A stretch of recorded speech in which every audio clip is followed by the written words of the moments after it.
Listen closely, because what I'm about to tell you isn't for the faint-hearted. There are places in this country, cities carved out of American soil, where the air carries a strange quiet, where shadows move a bit too freely, and where the human heart can feel something stirring long before the mind understands what it is. Cities where people walk with their eyes open but their spirits asleep. Cities where you sense, without proof, without logic, that something unseen is watching back. And I've learned this. When your intuition whispers, don't go there. You don't argue, you don't debate, you don't rationalize. You listen, because the soul always knows what the mind refuses to admit. And so today, I'm going to walk you through 5 places, 5 American cities, where witchcraft doesn't merely exist. It breathes, it moves, it thrives in the cracks people pretend not to notice. These aren't campfire stories or Halloween fantasies. These are spiritual battlegrounds, hidden in plain sight. And if you're someone who carries faith in your chest, if you walk with light, if you speak with purpose, then these are places where you must tread carefully if you choose to tread at all. But before I take you there, let me say this clearly. I don't believe in fear. I believe in awareness. Fear paralyzes, awareness empowers. So consider this not a warning, but a form of armor. Now, walk with me. Let's begin on the eastern edge of the country, where the ocean crashes against old docks and the sky seems to press down with a strange heaviness. 1. Salem, Massachusetts. You already know this one, don't you? The name alone sends a ripple through your thoughts. Salem, home to legends, trials, paranoia, and the darkest chapters of early American history. But what most people never realize is this. A city doesn't forget. Stone remembers, soil remembers, people, especially people who crave the mysterious, remember. And when history is drenched in fear, it leaves a spiritual imprint that draws certain kinds of souls like moths to a flame. Salem has become a sanctuary for those who search for power in shadows. Walk down its streets today and you'll see stores selling charms, crystals, sigils, fragments of belief packaged for tourists who laugh as they buy them, unaware that some things shouldn't be purchased the way you buy a souvenir magnet. But the real danger isn't the shops. It isn't the costumes. It isn't the stories. It's the normalization. The way people shrug off the spiritual borderlines, turning them into decor, entertainment, seasonal attractions. When the sacred and the profane get blended into a cocktail sold at street fairs, people stop distinguishing between what uplifts and what corrupts. You feel it the moment you step onto the old parts of the city, a low hum, a vibration under your skin, like the atmosphere is leaning toward you, whispering something you wish you couldn't hear. That's why Christians, those trying to protect their peace, should think twice before wandering its alleyways at dusk. Because you're not just sightseeing, you're stepping into a psychic crossroads where the past and present still negotiate with each other, and if your spiritual guard is down, the place will take something from you. Something you won't notice missing until you return home and feel a quiet emptiness pressing against your ribs. Now let's move south. Somewhere warmer, heavier, a place where the air feels thick, like it's holding secrets. 2. New Orleans, Louisiana. If Salem whispers, New Orleans sings. But it doesn't sing with one voice, it sings with a chorus of the living and the dead. This is a city draped in rhythm, ritual, and history so tangled it weaves itself into your thoughts without permission. It's beautiful, seductive even. The music, the food, the architecture, the very heartbeat of the streets, all of it invites you in with open arms. But beauty can be a camouflage. And in New Orleans, the veil between worlds feels thinner, so thin you can almost feel it brushing against your skin. Here, witchcraft isn't fringe or forgotten. It's woven into the cultural fabric, braided into the identity of the city, alive in the marketplaces, in the old cemeteries, in the candles that burn behind shuttered windows. This is a place where people don't hide their rituals. They celebrate them. And when something dark is celebrated long enough, it begins to grow roots.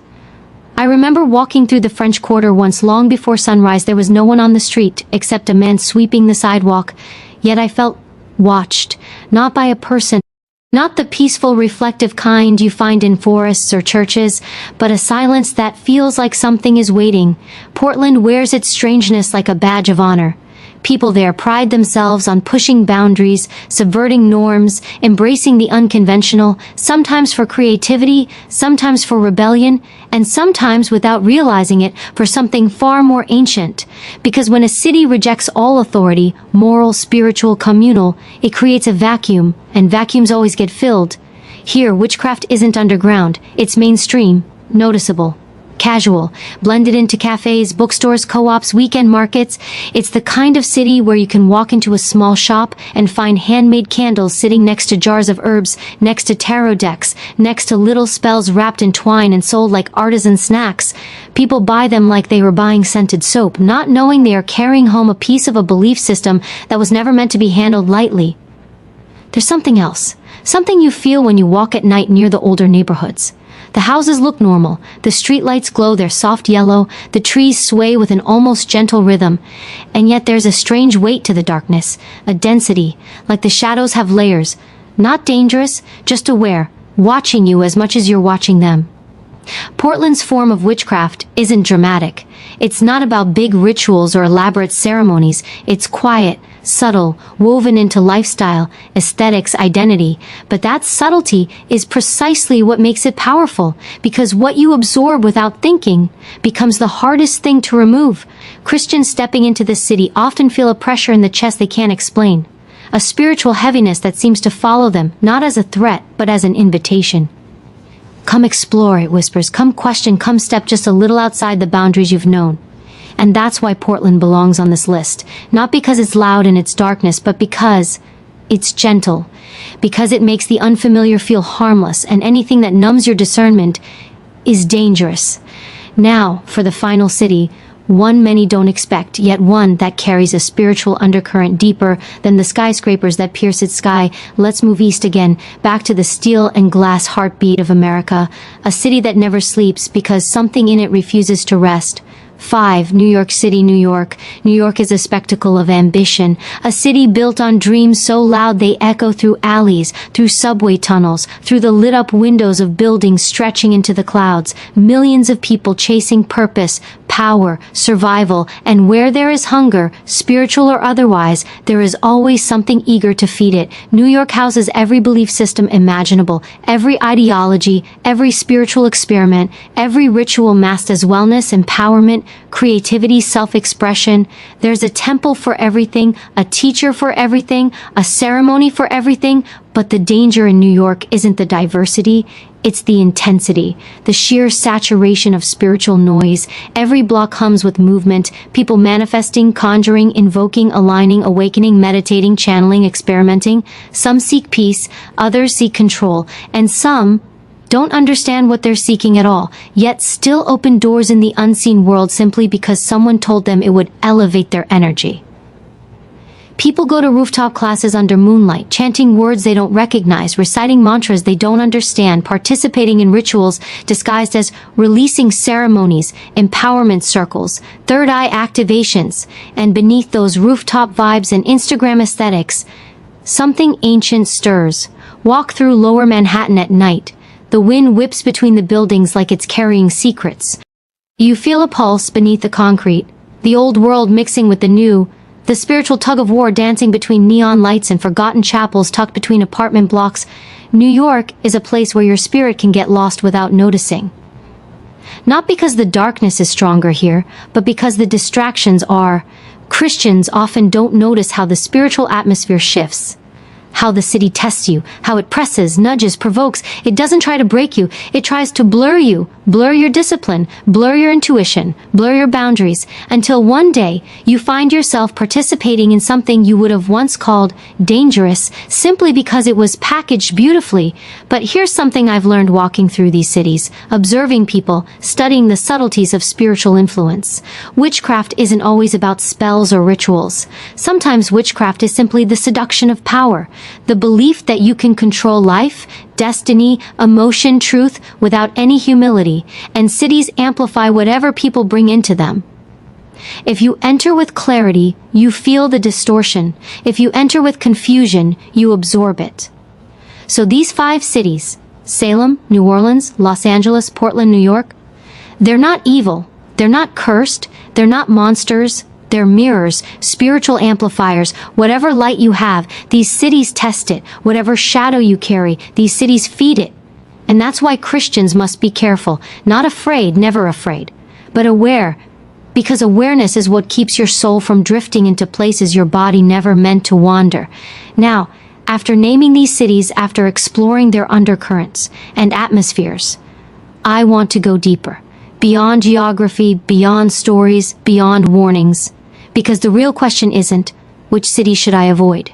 The real question is, what is it inside of you that responds to these places? What flicker of curiosity, what ache, what unguarded place in your spirit senses both the danger and the pull? And that's where we'll go next. When you're ready, so let's step away from the cities for a moment. Step away from the streets, the candles, the rituals, the whispers, because the map isn't the real battleground. You are you, the inner terrain. You, the landscape no one else can see. You, the place where shadows and light negotiate more often than you dare to admit.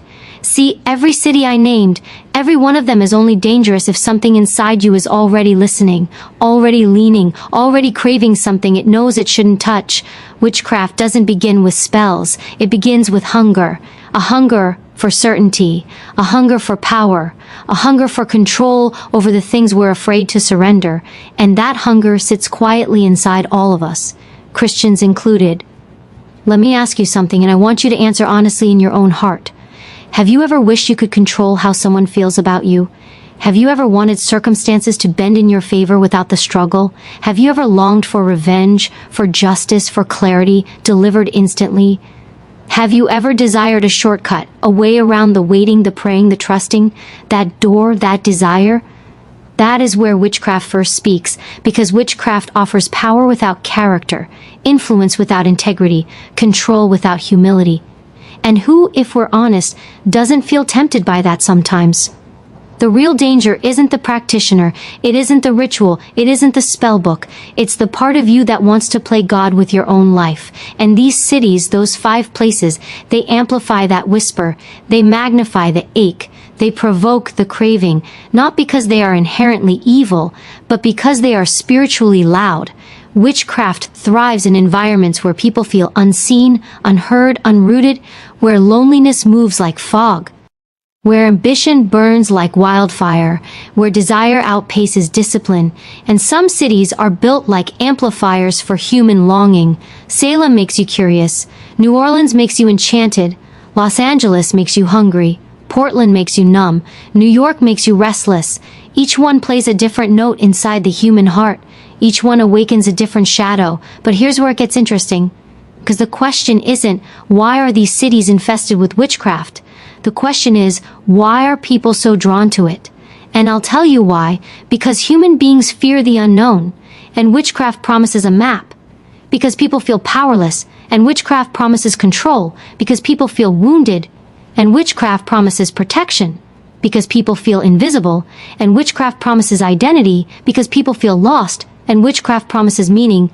The irony, everything witchcraft promises, faith already offers, but faith offers those things slowly, quietly, honestly, through surrender, not manipulation, through patience, not shortcuts, through character, not control. Witchcraft is the seduction of the immediate. Faith is the commitment to the eternal. And that is why the battle is never external, it's internal. Imagine your soul like a house with many rooms. Some rooms are locked because they hold your secrets. Some rooms are dark because they hold your fears. Some rooms are empty because you haven't grown into them yet. Some rooms are cracked open because something in you is still healing. Now imagine a stranger, quiet, gentle, knocking on the door. They don't break in, they don't shout, they don't force, they whisper. Do you want answers? Knock. Do you want control? Knock. Do you want power? Knock. Do you want something, anything to stop hurting? And some part of you, some hidden, unguarded part, feels the urge to open the door just a little. Not because you believe in darkness, but because you're tired, because you're vulnerable, because you're human. That's how witchcraft works. Not through force, through resonance. It speaks to whatever inside you feels afraid, forgotten, or frustrated. This is why Christians must be cautious. Not because these cities are traps, but because these cities wake up the parts of you that you'd rather keep sleeping. Everyone has a weak spot. Everyone has a hunger point. Everyone has a shadow that knows their name. Even the strongest believers. especially the strongest believers, because the higher the calling, the louder the temptation. Now let me tell you something uncomfortable, something most people avoid. Witchcraft doesn't care if you believe in it. It only cares whether you reach for it. You don't need to chant or draw symbols or light candles to participate. You just need to desire what it offers: control, revenge, certainty, power, influence, validation, escape. Every time you fantasize about forcing an outcome, you are flirting with the same energy. Every time you try to manipulate someone's emotions, you are stepping into the same room. Every time you try to control what isn't yours to control, you are touching the same temptation. And that's where these cities become spiritual crossroads, not because of the rituals happening in basements or lofts or cemeteries, but because of what they awaken in you. Some cities sharpen your intuition, others dull it. Some cities elevate your awareness, others drown it in noise. Some cities strengthen your spiritual posture, others slowly unravel it. Witchcraft thrives where people seek relief without transformation. Let me say that again. Witchcraft thrives where people seek relief without transformation. And we, humans as we are, want relief so badly. We want our pain lifted, our burdens eased, our fears quieted, our desires satisfied. But transformation asks for responsibility, integrity, courage, endurance. It demands we face ourselves, not manipulate our circumstances. So ask yourself this: when you look at these cities, when you hear their names, what stirs inside you? Curiosity, fear, attraction, resistance, a strange pull you can't name? Because that reaction reveals more about your spiritual state than the city ever could. Witchcraft is not the presence of darkness, it is the absence of discipline. And discipline, real spiritual discipline, doesn't mean avoiding cities. It means mastering the parts of yourself that respond to them. That's where I'm taking you next. So let's go deeper. Past temptation, past curiosity, past the whispers that follow you through cities or seasons. Let's talk about the one thing most people never confront: spiritual discipline. Not the discipline of habit, or routine, or ritual, but the discipline of alignment. The discipline of knowing who you are. And more importantly, who you refuse to become. Because here's the truth most won't say out loud.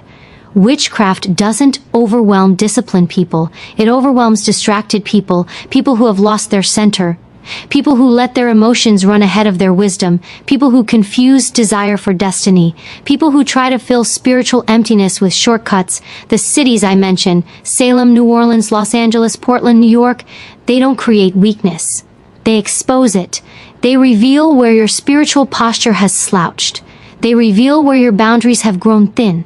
They reveal where your longing has become louder than your discernment, because the real battleground is always internal, and the internal world is where most people lose themselves, not in one dramatic moment, but in small, subtle compromises.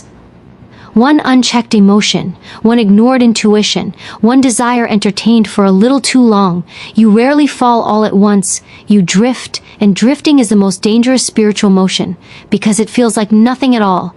Let me ask you something. When was the last time you checked the posture of your spirit? When was the last time you paused long enough to ask yourself, what am I actually aligned with right now? Not what you claim to believe, not what you've been taught, not what you perform for others, but what your soul is pointed toward. Because everything, every influence, every desire, every environment is pulling at that alignment, some days gently, some days violently, some days so quietly you barely notice. And discipline isn't about resisting the pull. It's about remembering where home is. Let me give you an image. Picture a compass that lives inside your chest. It doesn't point north. It points toward clarity, toward truth, toward purpose, toward peace. Now imagine walking through a world filled with magnets, cities with their music, people with their pain, opportunities with their promises, temptations with their glow, every magnet pulling at your compass needle, nudging it just a little off course, not enough for you to notice immediately, just enough for you to wake up months later wondering, how did I end up here? That's how spiritual drift works, not as a storm, but as a slow rerouting. The discipline I'm speaking of is the discipline of holding your compass steady even when the world tries to tilt it. And that discipline requires three things. Three forms of internal strength that cities, temptations, and shadows cannot break unless you hand them the key. Awareness is not intellect. Awareness is not paranoia. Awareness is not knowing things. Awareness is presence. It's the ability to sense when something is off before you can explain why. It's the ability to feel your spirit tightening or loosening or shifting in ways you can't rationalize. It's the ability to hear the quiet voice inside you saying, "Don't go there. Don't touch that. Don't entertain this." Awareness is your early warning system, and most people shut it down because it feels inconvenient. But when you silence awareness, you become spiritually blind, and blindness is where witchcraft thrives, in the shadows, in the unlit corners of your intuition. Now, the second discipline, people often confuse boundaries with walls. They think boundaries are barriers, obstacles, limitations, but boundaries are simply the shape of your soul. They define what belongs and what doesn't, what nourishes you and what empties you, what strengthens you and what weakens you. Boundaries are the spiritual immune system, and witchcraft, true witchcraft, the kind that seduces rather than frightens, attacks your boundaries first, not by forcing itself in, but by convincing you to widen the door. Just explore. Just be open-minded. Just experiment once. Just see what happens. Just try this. It's harmless. That word, harmless, has lured more people into darkness than any spell ever written. Witchcraft doesn't need your belief. It needs your permission. And permission is given when boundaries loosen, when you say yes where you should say no, when you let curiosity outrun discernment, when you allow desire to negotiate with danger. But the strongest discipline of all, stillness isn't silence. Stillness isn't inactivity. Stillness isn't the absence of noise. Stillness is inner order. It's the capacity to hear your own spirit over the chaos of the world.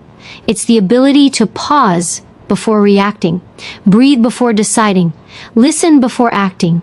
Stillness is what keeps you from reaching for power when you feel afraid. Stillness is what keeps you from chasing shortcuts when the path gets hard. Stillness is what keeps you from opening doors simply because they're unlocked.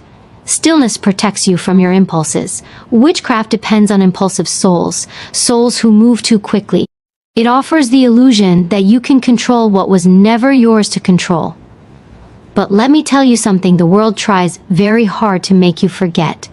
Power without wisdom destroys its wielder first. Every time, because the soul was never designed to carry unlimited influence. It was designed to carry clarity, alignment, purpose, integrity. When people chase power instead of inner order, they lose themselves long before they gain anything meaningful. And that is the final danger of these 5 cities, not the witchcraft practiced in them, but the power they awaken in you. New York awakens the power of ambition. Los Angeles awakens the power of reinvention. Portland awakens the power of rebellion. New Orleans awakens the power of mystique. Salem awakens the power of curiosity. None of these powers are inherently evil, but all of them can become seductive when they operate without spiritual discipline, because power without grounding becomes distortion. Power without humility becomes corruption. Power without conscience becomes destruction. And witchcraft, true witchcraft, is simply the elevation of power above principle. Now listen to me carefully, because this is the part no one ever says. There is a kind of witchcraft that doesn't look like witchcraft at all. It's the witchcraft of manipulation. Trying to bend people to your will. It's the witchcraft of obsession. Trying to force outcomes that aren't aligned with your path. It's the witchcraft of ego. Believing your desires justify your actions. It's the witchcraft of fear. Acting out of panic instead of trust. It's the witchcraft of self-reliance. Believing you alone must control everything or lose everything. Some of you have never stepped foot in Salem, but you've practiced forms of witchcraft without even knowing it. Not because you're evil, but because you're human. Because you were hurting. Because you were desperate. Because you were afraid. And that fear pulls you toward anything that looks like strength, even the counterfeit version. But here's the beauty, the redemptive truth. If witchcraft begins where trust ends, then healing begins where surrender begins. You don't fight temptation by resisting it. You fight it by becoming so aligned internally that nothing external can pull you out of yourself. A disciplined soul cannot be manipulated. A grounded mind cannot be seduced. A centered spirit cannot be hijacked. And that kind of strength does not depend on geography. You can stand in the middle of Salem and feel nothing but clarity. You can walk through New Orleans and remain untouched. You can live in Los Angeles without losing yourself. You can thrive in Portland without becoming numb. You can survive New York without being swallowed. Because the real protection isn't avoidance, it's alignment. Once your spirit is anchored, no city can shape you, no energy can sway you, no ritual can reach you, no shadow can lure you. You become immovable, unafraid, unbothered, unshakable. And that is the real secret. The truth beneath all these warnings, these cities, these stories. The danger was never the witchcraft. The danger was forgetting who you are when you forget who you are. The world gains access to shape you when you remember who you are. Nothing outside you can rewrite your path. You walk differently, you speak differently, you choose differently. You become the kind of person who doesn't need to fear any city, any practice, any influence, because you carry your alignment with you. So let me leave you with this final image. Imagine yourself walking through one of these cities, maybe through the narrow streets of Salem at dusk, or the candlelit corners of New Orleans, or the neon glow of Los Angeles, or the mist-covered nights of Portland, or the skyscraper canyons of New York. You feel the atmosphere pressing in, the whispers of temptation swirling around, the weight of unseen things watching, waiting, but inside you, a stillness rises, a clarity sharpens, a line draws, the compass in your chest points true.